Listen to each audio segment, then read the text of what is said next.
চলো তোমাদের সাথে আজকে শেয়ার করি রেগুলার একটা কাতলা মাছের ঝোল, যেটা প্রত্যেকটা বাঙালির বাড়িতে সপ্তাহে মনে হয় বেশিরভাগ দিনই হয়। আসলে সব রকম মাছ তো প্রত্যেক দিন খাওয়া হয় না, কাতলা মাছটাই একটু বেশি বাড়িতে হয়। যেটা অন্তত আমার বাড়িতে তো কাতলা মাছ হয়, আর আমার বাড়িতে কিন্তু কাতলা মাছ একটু বড় সাইজের মাছটাই বেশিরভাগ দিন হয়। কেন কি কাতলা মাছটা একটু বড় সাইজের না হলে বাড়িতে কেউ খেতে চায় না কাটার জন্য।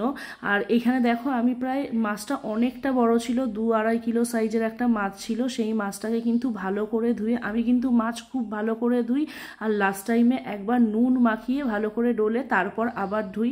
আর মাছের মধ্যে কিন্তু নুন হলুদটাও একদম খুব ভালো করে ম্যারিনেট করে কিছুক্ষণ রেখে দিই। তারপরে দেখো কড়াইয়ে বেশ কিছুটা পরিমাণ একটু বেশি করেই সরষের তেল দিই মাছ রান্নার ক্ষেত্রে আমি, দিয়ে কিন্তু মাছগুলোকে বেশ কড়া করে মাছের পিসগুলোকে লাল লাল করে ভেজে নিচ্ছি।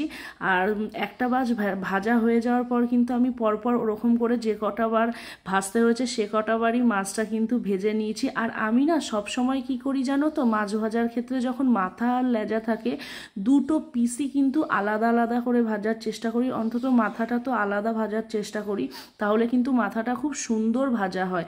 আর এখানে পেটির পিসগুলো দেখো খুব ছোট ছিল বলে লেজার সাথেই ভেজে নিলাম। আর পেটি খেতে কিন্তু আমার বর ভীষণ ভালোবাসে, আর এই পেটিগুলোর দিক কিন্তু একদম তেলে ভর্তি ছিল, ওই জন্য ওকে বলছিলাম এটা তো আজকে তোমার জন্য একদম ফেভারিট হয়ে গেছে।